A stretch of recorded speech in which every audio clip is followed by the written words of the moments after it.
Salut à tous, très heureux de vous retrouver en ce lundi de fin de mois. On est le 31 juillet et regardez ici, vous avez un peu le top 100, les performances. Donc le marché est très très ennuyant en ce moment, mais finalement c'est pas une si mauvaise chose. Au contraire, hein, c'est même un moment probablement opportun pour finalement faire le point sur son portefeuille, voir quels sont les pourcentages qu'on a déjà établis, comment est-ce qu'on peut jongler entre les altcoins, le bitcoin, etc. pour optimiser finalement les prochaines vagues, qu'elles soient haussières ou baissières.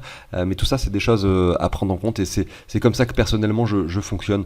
En tout cas aujourd'hui, mais c'est vrai que par le passé j'ai fait beaucoup et souvent même cette erreur de me désintéresser du marché pendant les phases finalement où on était très très plat, et à chaque fois je regrettais à la vague suivante, qu'elle soit haussière ou baissière, finalement de ne pas avoir établi des actions qui me semblaient finalement évidentes mais que malgré tout je n'ai quand même pas faites, vous voyez. Donc selon moi c'est très important de se concentrer sur les graphiques, notamment dans les moments très plats un peu comme actuellement. Aujourd'hui, au programme, bon, on va regarder peut-être très rapidement l'altcoin dominance, mais on va regarder aussi le Bitcoin, et surtout le Bitcoin, on va voir un petit peu ce qui se passe, on va l'analyser, on va zoomer un peu plus sur le graphique que simplement le weekly.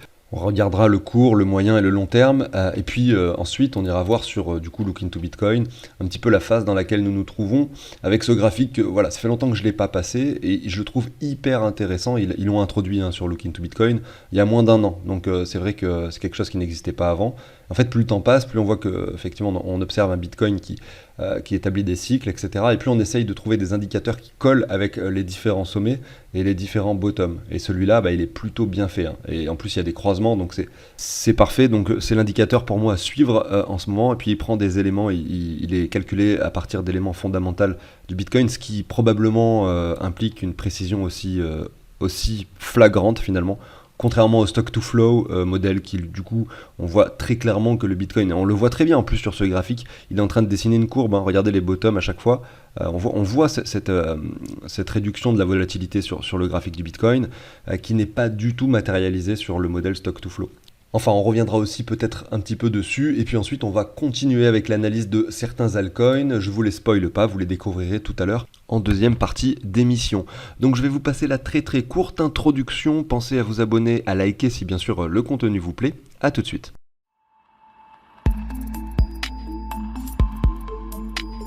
Allez, c'est parti. Avant de débuter, je te montre rapidement cet outil que j'ai créé qui finalement me permet moi personnellement de suivre mon portefeuille et surtout d'établir les bonnes actions sur mon portefeuille grâce à un récap total de tous mes investissements, que je sois sur Binance, MetaMask, BitGet ou je sais pas combien de plateformes. Effectivement mais j'en ai plus que 15 moi d'ailleurs. J'ai dû adapter mon tableau avec 20-30 plateformes. D'ailleurs je peux potentiellement vous le faire, mais déjà 15 plateformes c'est énorme. Mais l'idée concrètement c'est que tu arrives sur cet outil, il est vierge, tu vas ajouter toutes tes cryptos, donc là il y en a quelques-unes pour le portefeuille fictif, mais je te laisse imaginer effectivement qu'il soit vierge. Là tu ajoutes une crypto, par exemple, tu vas mettre toutes tes cryptos en fait ici dans la liste, mais je vais te faire un exemple avec par exemple Conflux, CFX, tu vas voir le prix qui s'affiche directement en dollars et en euros. Ce prix va changer toutes les heures et s'actualiser toutes les heures en fonction du cours du marché. Et puis ensuite, tu vas inscrire combien tu possèdes de CFX. Donc tu vas aller sur tes plateformes. Sur Binance, admettons, tu en as 150. Sur MetaMask, tu en as par exemple 240, 265, etc. Tu rentres tout ce que tu possèdes. Et en fait, une fois que tu auras fait ça avec toutes tes cryptos déjà, eh bien directement sur le tableau de bord, il y a plein de choses qui vont s'afficher. Tu vas connaître ta répartition par plateforme, tu vas savoir exactement combien tu as d'argent sur chaque plateforme. Tu vas connaître directement la répartition stablecoin crypto, la répartition bitcoin altcoin. Voilà, plein de choses très intéressantes pour toi en fait, pour que tu puisses prendre les bonnes décisions au fur et à mesure que le marché avance. Tu peux connaître un peu tes gains ou tes pertes par rapport à ce que tu as investi à la base. Tu peux également connaître tes plus-values lorsque tu revends des cryptos pour des euros grâce à un autre onglet que j'ai créé, mais je ne peux pas tout expliquer ici en introduction d'une vidéo. Donc je te mets un lien en haut à droite, ça va te faire aller sur une autre vidéo où j'explique ce tableau beaucoup plus en détail. Ça dure 20 minutes, mais au moins tu sauras tout sur cet outil. Voilà, n'hésite pas à aller voir également dans la description de cette vidéo où tu auras d'autres éléments, notamment le site de CryptOrganize où tu vas voir un peu les différentes formules pour l'obtention de cet outil. Alors on débute bien sûr avec le Bitcoin et je vais débuter sur une analyse court terme pour ensuite dézoomer petit à petit sur le graphique. Normalement on fait l'inverse, mais j'aime bien finalement changer un peu l'ordre de temps en temps et vous allez comprendre quand je vais le faire pourquoi est-ce que normalement peut-être il est mieux de faire l'inverse. Alors sur le 4 heures, voilà, si on veut avoir un beau graphique, il faudrait un peu se concentrer sur quelque chose qui ressemble à ça, mais c'est vraiment quand même assez court terme. Et là, on n'a pas beaucoup d'informations qui nous est données, puisque on a simplement une ou plutôt un range qui s'est établi ici. Regardez, on était le 21 juin jusque grosso modo la cassure, on va l'observer après, mais vous voyez, on avait cet espace ici avec cette ligne de support, cet espace au nord avec cette ligne de résistance plus ou moins bien établie, qu'on est venu casser et breaker ici aux alentours du 18 juillet, finalement, pour finalement avoir cette confirmation de cassure qui pour moi représente la cassure définitive avec cette réelle chute qui a eu lieu le 24 juillet. Donc de façon très, très factuelle, la chose qu'on peut dire c'est que effectivement on a quelque chose qui a entamé une phase baissière depuis le 13 juillet. Évidemment le 13 juillet on ne le savait pas, on était sur un sommet, on l'a su à partir du moment où on a cassé vraiment définitivement cette ligne de support et maintenant on se retrouve sur un point assez bas qui pourrait se traduire par plusieurs types d'événements. Et concrètement, ce que j'observe, alors, et c'est là que c'est intéressant finalement de faire des analyses court terme sans avoir le long terme finalement visuel, c'est qu'au moins on reste sur quelque chose de factuel. On voit les niveaux de support, de résistance, on reste sur quelque chose de factuel. Et quand on dézoome et qu'on regarde la chose sur quelque chose, enfin finalement dans un contexte plus global, on arrive mieux à se dire en fait peut-être que là la probabilité de baisse est plus importante ou la probabilité de hausse est plus importante. En attendant, voilà, sur le graphique court terme, voilà ce qu'on voit. Là concrètement, évidemment, on part du principe qu'on ne sait absolument pas ce qui va se passer comme sur tous les marchés financiers qui existent au monde. C'est impossible de prédire l'avenir. Par contre, en revanche, ce qu'on voit, c'est que là, on a pas mal chuté. On n'a pas eu de réel retour. Je vous reprends d'ailleurs ce Fibo. Par exemple, quand on est venu chercher ce niveau-là, vous voyez, on est revenu au 23,6. Le niveau suivant, on est venu chercher les 38,2. Et ici, vous voyez, on est encore en dessous des 23,6. Donc, on peut supposer finalement qu'un retour au 61,8 soit cohérent. Donc, en termes de points finalement de résistance, si jamais le cours devait se retourner légèrement ici sur le très court terme, vous avez tout d'abord cette ligne que je viens de prolonger, qui était à la fois le niveau de support préalable, qui représente les 30 000. 30 000, c'est un chiffre psychologique rond, c'est parfait. Donc c'est un bon niveau que le Bitcoin peut atteindre très prochainement. Là, je suis sur le 4 heures. Et ensuite, en dessus, vous avez les 30 600 et les 31 180, qui sont la ZR, zone dans laquelle également on peut baisser. On peut finalement se retourner. Donc voilà un peu pour ce que je vois moi personnellement sur le Bitcoin ici sur le court terme. Ça c'était donc, c'est ce que je viens de vous montrer, c'est les niveaux de résistance. Et derrière, eh bien, on peut supposer que par la suite, soit on établit un W, soit on casse ce niveau par le bas et qu'on continue finalement cette tendance baissière sur du plus long terme. Mais ça, comme je vous le dis, pour essayer d'identifier un peu ces différents mouvements, il faut aller voir le graphique plus long terme. Donc ça c'était pour le 4 heures. Je vais maintenant garder un peu ça, je vais passer simplement en daily. On a toujours finalement nos différents éléments que j'ai dessinés. Et là on voit quelque chose d'un peu différent. On observe que déjà il y a eu un gros mouvement haussier entre le 15 juin ici et le 24 juin.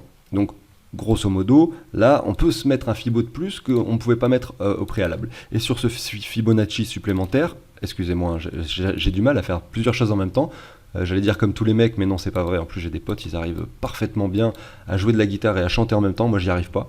Enfin bon, je sais que ça s'entraîne, mais il y en a concrètement, ils sont dotés d'un élément supplémentaire par la nature, parce qu'ils y arrivent de façon très naturelle à faire plusieurs choses en même temps. C'est pas mon cas. Ici, donc du coup, on peut s'ajouter ce Fibo en daily. Et qu'est-ce qu'on observe ? Là, du coup, on peut se mettre d'autres niveaux de support qu'on voyait pas au préalable. Je vous disais, oui, peut-être qu'on va avoir une continuation baissière, mais on pouvait pas dire jusqu'où en 4 heures.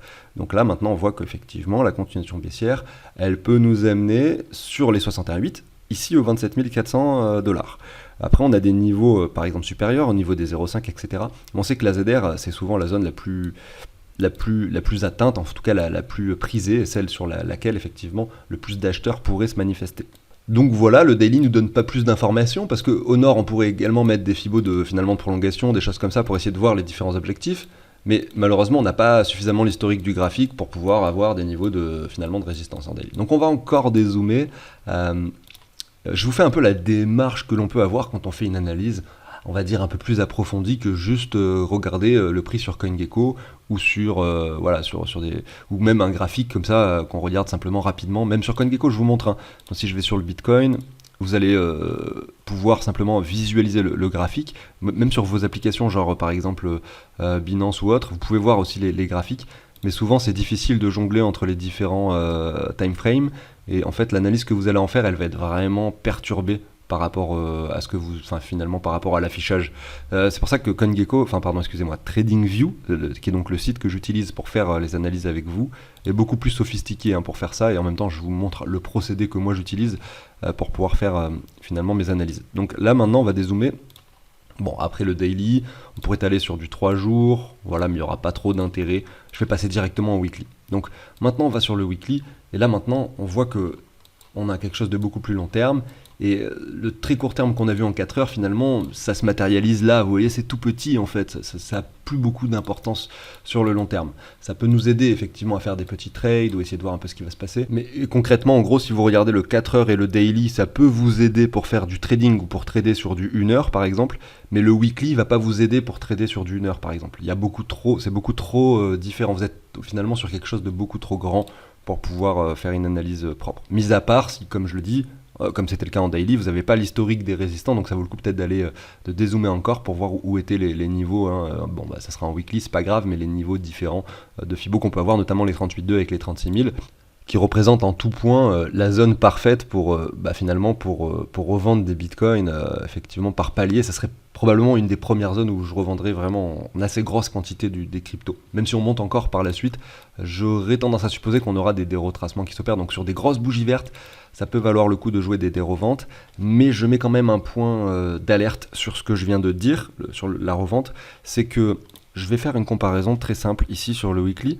avec les 2 cycles baissiers précédents. Donc déjà, le prochain halving, je le spécule ici pour le 25 mars 2024, enfin c'est pas moi qui le spécule, hein, je suis allé voir sur internet évidemment.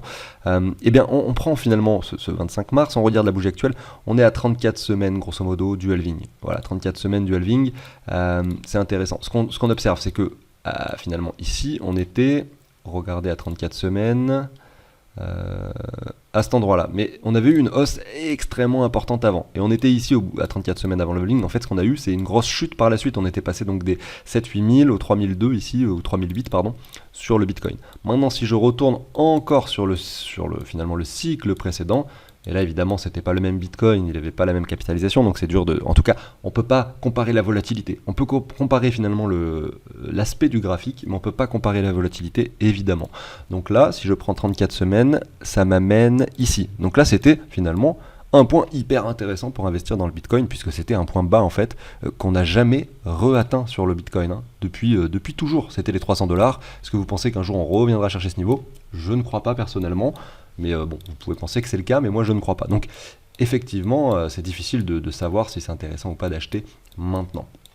Malgré tout, c'est pour ça hein, d'ailleurs, quand on voit ces 2 analyses précédentes, notamment celle de 2019 et celle de 2013, on sait que chaque cycle, en tout cas sur une temporalité de 4 ans, se ressemble, mais c'est vrai que sur finalement les différents mouvements qui se produisent pendant ces cycles, voilà, sur le weekly, daily, etc., on a à chaque fois des mouvements différents. On le constate, hein, vous l'avez vu avec moi sur les 2 cycles baissiers précédents, et également sur les cycles aussi. Regardez ici, on a eu 2 sommets, là en 2018 on en a eu un seul, en 2013 on en a eu 2 aussi, donc vous voyez, peut-être qu'en fait ce qu'on est en train de vivre en ce moment, graphiquement parlant, je parle simplement de l'aspect graphique, ressemble plus à au cycle baissier de 2015, voilà. Il y a une chose intéressante aussi qui me met finalement la puce à l'oreille entre guillemets, c'est qu'on a un RSI ici qui est venu chercher tout simplement la zone, enfin en tout cas les 70, donc on est venu chercher de façon très précise le surachat pour rebondir à la baisse dessus, et là on a un range sur le RSI qui s'établit depuis déjà le mois de janvier 2023, donc ça fait longtemps en fait ce range qu'il établit. On ne savait pas que c'était un range avant finalement qu'on revienne chercher ce point là le 29 mai, tout simplement parce que bon, après ça c'est quelque chose de logique, mais vous le comprenez bien, là on avait quelque chose d'haussier, on aurait très bien pu faire ça, et ça par la suite, vous voyez, donc tant qu'on n'est pas revenu chercher ce point bas ici, on ne savait pas que c'était un range. Maintenant on voit bien que le RSI ralentit avec un marché qui pousse vers le haut, donc c'est pas forcément bon signe, mais en même temps on n'a pas de divergence encore de dessiner. Mais en fait ce qu'on a ici à l'écran, c'est comparable par exemple si on prend juste le cycle précédent à ce que l'on a eu à cet endroit-là. Je vous remets le range en question, regardez, on est venu chercher, alors excusez-moi, je vais positionner ma ligne ici, on est venu chercher la zone de surachat très précisément à cet endroit-là pour rebondir à la baisse et revenir finalement sur ce point des 50. Je pense que c'est le même niveau qu'actuellement. Voilà, si je mets une ligne, bon, je vais essayer de faire ça Plus précisément, on va se mettre une ligne qui va prendre un peu ces différents points. Voilà, c'est plus ou moins le même niveau, vous voyez, par rapport au range. Donc là, on a eu un scénario similaire qui s'était déroulé à cet endroit-là. Par la suite, alors c'était pas la même temporalité. Là, on était après le halving, donc rien à voir en termes de temporalité. Mais en termes de graphique, et notamment au niveau du RSI, on a vraiment quelque chose de similaire et ça s'est traduit par la suite par une hausse. Finalement, si on regarde 2013 et que du coup je compare un peu ce qui s'était passé aussi également, c'est la même chose, vous voyez. On est venu chercher la zone, et là, cette fois-ci, pour le coup, c'était avant le halving. C'est pour ça que je vous dis que j'ai beaucoup plus envie de comparer le cycle actuel avec finalement celui qu'on a eu il y a 8 ans et non pas celui qu'on a eu il y a 4 ans. Et du coup, pour en revenir finalement au graphique, voilà, on est venu chercher la zone de surachat. Ensuite, on est revenu vers les 50, on a rangé un certain temps, je vous le montre à cet endroit-là, ici, tout simplement, alors, bon, c'est pas forcément hyper précis, mais voilà, on a rangé un certain temps dessus, avant, finalement, de performer de nouveau à la hausse, vous voyez, de retracer légèrement, et de continuer sur cette perspective haussière, et ça surprendrait tout le monde, je pense, ce genre de scénario. Je dis pas que ça va se produire de cette façon, moi je vous fais simplement une analyse comparative, je trouve que c'est intéressant finalement d'envisager toutes les possibilités, comme ça si ça se produit, vous n'êtes pas déçus. Et ça, c'est quelque chose qu'il faut vraiment avoir en tête. Le fait d'avoir anticipé toutes les solutions et toutes les possibilités fait que, en fait, que ça monte ou que ça descende, vous dites, voilà, en fait, ça, j'avais imaginé que ça pouvait se produire comme ça, donc vous l'acceptez beaucoup mieux, en fait. Vous acceptez mieux les pertes et finalement, aussi, vous acceptez mieux le fait d'avoir eu un manque à gagner. Parce que ça, c'est quelque chose que vous avez peut-être pas beaucoup vécu si vous arrivez dans les cryptos depuis 6 mois, 1 an, 2 ans. Mais si vous êtes là depuis 4-5 ans, vous savez que le manque à gagner, c'est quelque chose de très frustrant. Ça veut dire quoi? Ça veut dire que vous allez investir, admettons, 2000 euros dans les cryptos, dans un moment où finalement ça vous semblait finalement très dangereux d'investir. Vous avez investi 2000 alors que vous vouliez investir par exemple 50 000 parce que vous ne voulez pas prendre trop de risques. Derrière, le Bitcoin fait x3. Et vous n'avez pas eu l'occasion de racheter plus de crypto, vous vouliez mettre 50 000, donc vous aviez eu pour ambition finalement de faire x3, donc faire 150 000, finalement avec vos 2000, vous vous retrouvez qu'avec 6 000, donc vous avez ce manque à gagner qui est très important, et vous regrettez forcément énormément vos choix, et ça, il faut réussir à passer outre, et se dire que finalement, on a quand même investi, et on a quand même fait des gains, et que finalement c'est pas si mal, vous voyez. Ça évite en fait quand ça monte de FOMO, c'est-à-dire d'avoir cette peur de rater le train et d'aller investir au pire moment pour ensuite vous prendre un moins 50% et finalement vous allez perdre de l'argent et pas en gagner dans cette histoire, comme la majorité des gens finalement. Donc c'est pour ça que même quelqu'un qui arrive en plein bear market et qui commence à investir dans les cryptos finalement en plein bear market peut se retrouver à perdre de l'argent. Parce que là, il va mettre seulement, admettons, 5% de tout ce qu'il voulait investir, parce qu'il a peur, il voit que le marché est baissier, il a le doute que ça chute encore plus. Et quand ça monte, il va acheter. En fait, là où il va acheter le plus, ça va être peut-être par ici, ou alors je vais vous faire un petit dessin, par ici ou par là. Et en fait, derrière, il se retrouve... Bref, vous avez compris le principe, vous le connaissez, surtout si vous êtes là depuis un petit moment dans les cryptos. Évidemment, j'exagère un petit peu sur ce que j'explique, il est bien sûr fort possible, et je pense que c'est le cas de la plupart, que vous soyez en gain assez conséquent là-haut, et finalement ici vous vous retrouvez avec quelque chose aujourd'hui peut-être qui revient à un état assez neutre, soit au même niveau que votre investissement de départ, soit un petit peu plus haut, mais c'est toujours frustrant en fait de voir qu'on aurait pu gagner beaucoup aussi, et que finalement ça n'a pas été le cas. Enfin bref. Pour conclure, avant de continuer avec la suite, ce que j'observe, c'est que le Bitcoin nous dessine un scénario qui semble de plus en plus ressembler à celui de 2015. Et il faut savoir que également, j'avais fait une vidéo il y a déjà très très longtemps où j'avais comparé et c'était hallucinant. J'aimerais bien la retrouver cette vidéo, mais c'était hallucinant de voir à quel point en fait ce marché baissier ressemblait au marché baissier de 2013. Je le referai un jour cette analyse. C'était vraiment un truc de fou. Bon, donc c'est pas si débile finalement de penser à ça et de voir la correspondance, mais c'est vrai qu'en ce moment j'ai l'impression que voilà, je me rappelle, je suis parti en vacances 2 semaines, je suis revenu donc la semaine dernière, je vous raconte beaucoup d'histoires aujourd'hui, j'espère que ça vous gonfle pas trop, mais je suis revenu de vacances et j'ai vu dans les commentaires 2-3 commentaires directs sur la vidéo que j'ai publiée, la première que j'ai publiée en revenant de vacances. Oui, le Bitcoin, de toute façon il va retourner à 25 000. Oui, le Bitcoin c'est sûr, de toute façon on retourne à 20 000, là c'est... Donc le fait qu'il y ait beaucoup de personnes qui pensent ça ou qui... En tout cas, ont l'air sûrs d'eux, parce que c'est ça aussi qui est très dangereux, c'est quand on est sûr de soi. On est sûr que on va aller aux 25 000. Là, on le sait, on a une chance sur 2 de se tromper, en fait. Donc, voire plus, des fois, parce qu'on sait que la majorité a tort. Donc, en fait, vous avez peut-être 3 chances sur 4 de vous tromper, en fait, quand vous pensez ça, sans même le savoir. Mais c'est vrai que, du coup, si jamais, là, on prend à contre-pied de tout le monde et qu'on monte, en fait, tranquillement, sûrement, vous voyez, jusqu'au halving, comme ça, voilà. Comme ce qu'on a fait en 2013, finalement, sans revenir dans une ZR, Et bien tous ceux qui attendent la ZR pour aller mettre tout leur argent dans les cryptos, ils vont le regretter en fait. Ils vont regretter de ne pas avoir investi par palier à plusieurs reprises. Et c'est vrai que dans tous les cas, et ça c'est la chose principale à retenir sur tout ce qu'on est en train de dire, c'est que les altcoins sont très bas actuellement. Donc l'opportunité en ce moment, elle n'est pas sur le Bitcoin, parce qu'il a déjà fait x2 en 4 mois, mais elle est sur les altcoins. Et puis, je le rappelle, mais en 2020, cette chute, elle était due au Covid. Et cette hausse, finalement, elle était beaucoup trop importante. C'était pas normal d'avoir un Bitcoin qui passe de 3000 à 14 000 comme ça en plein bear market, non plus. Bien avant le halving, vous voyez, c'était pas logique. Beaucoup se demandaient, enfin moi-même, est-ce qu'on va encore suivre les cycles, parce que là on a l'impression qu'on va faire to the moon, mais finalement en fait oui, on a juste fait un W énorme et c'est tout quoi. Mais là c'est tout à fait différent ce que l'on a à l'écran, et peut-être qu'il n'y aura pas d'événement comme le Covid, en fait c'est fort. Il est plus probable d'ailleurs qu'il n'y ait pas d'événement comme ce que l'on a eu avec finalement un arrêt total de l'économie mondiale, comme c'était eu le cas en 2020, plutôt que ça se produise de nouveau. C'est plus probable selon moi que ça ne se produise pas, que plutôt que ça se produise. Bref, je continue. Alors, je suis déjà à 20 minutes, alors on va faire rapide, mais je reviens sur le stock to flow. On voit qu'il n'est pas respecté, en tout cas de moins en moins, et qui a priori ne le sera plus déjà lors du prochain cycle. Donc quand on voit 475 000 $ pour le Bitcoin lors du prochain cycle, notamment 2025, on se dit que finalement, il y a quand même une forte chance que ça ne se produise pas, puisque le stock to flow model nous montre quelque chose d'algorithmique, enfin je sais pas comment le dire, peut-être que je le dis mal, mais grosso modo de linéaire, alors que le Bitcoin suit une courbe, et la courbe du Bitcoin, on la voit si on se met, je vais aller sur le BLX. Voilà, essayez d'ignorer, mais je peux les masquer directement, voilà, j'allais dire essayer d'ignorer les différentes inscriptions, mais voilà, on voit cet arrondi, alors oui, du coup forcément je dessine, ça remet les... Bon, on voit cet arrondi sur le Bitcoin, vous le voyez ici, on est en arrondi, on n'est pas linéaire, on fait pas quelque chose comme ça, de linéaire, on fait quelque chose plutôt comme ça.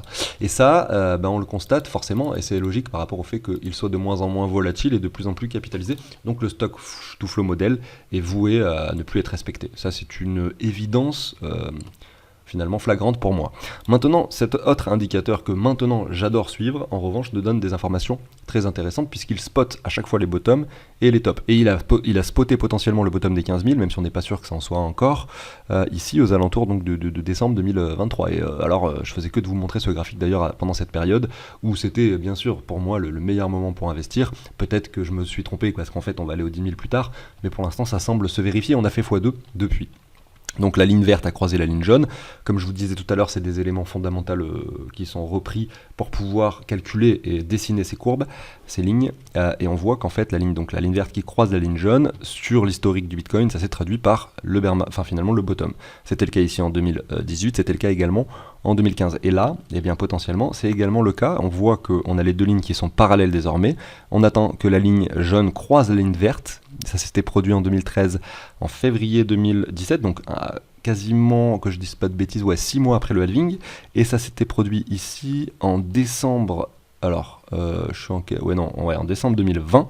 Et ça, c'était également 6 mois après le halving. Donc c'est en plus de ça intéressant de constater que la temporalité colle pour les deux. Parce que là, le halving, de mémoire, c'était le 11 mai 2020, et c'était en juillet 2016. Donc il y a 6 mois à chaque fois. Donc ça nous amènerait sur une cassure aux alentours du mois de septembre 2024, en gros une cassure de la ligne jaune sur la ligne verte pour pourquoi pas un prochain cycle, si on continue à respecter bien sûr les cycles. Voilà, donc je voulais vous montrer ça parce que c'est clairement intéressant, et je vais finir cette émission alors avec les altcoins, mais je vais vous en passer qu'une seule, celle dont je voulais vous parler. Il s'agit... Il y en a peut-être plusieurs que je vais passer, parce qu'en fait, j'ai trouvé un article qui est très intéressant. Moi, j'ai pas de compte sur Sentiment, c'est un site, ou alors on peut dire un agrégateur de données, on va dire plus ou moins fondamentales sur le Bitcoin et autres, qui peuvent nous permettre de prendre ensuite des décisions adaptées sur nos investissements. Mais c'est pas forcément simple à utiliser, ça demande une certaine rigueur et pas mal de connaissances aussi, bien sûr. Donc là, l'avantage, c'est que sur des fois les news, on a des informations qui sont retransmises depuis ceci, donc c'est cool. Et ce qu'on peut voir, c'est qu'il a été observé, notamment sur Sentiment, le nombre de commits. Commit, c'est quoi? C'est quand ceux qui sont développeurs connaissent. Alors désolé si j'explique mal ce que c'est, mais grosso modo, c'est lorsque vous mettez à jour finalement un projet sur GitHub, donc qui est la plateforme des développeurs.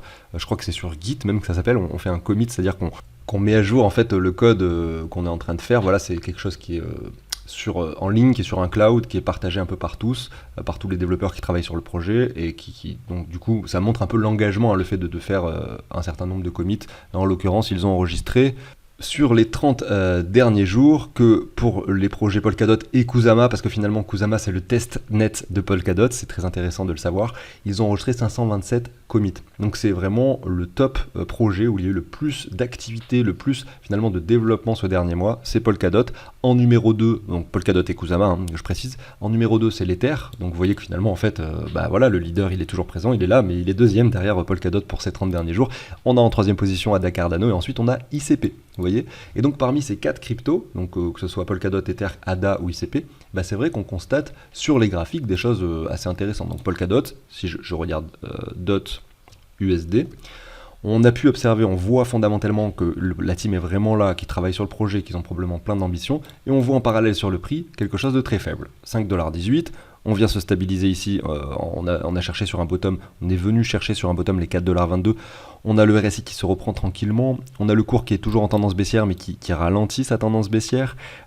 C'est très joli en fait comme graphique, c'est un moment où on se dit c'est très intéressant d'investir sur Polkadot. Donc voilà, c'était un peu la crypto que je voulais vous partager par rapport à cette news et par rapport au graphique qui est plus qu'intéressant. Parce que on a vu que l'alcool dominance a pas mal performé ces 6 dernières semaines, ça s'est vu également sur Polkadot.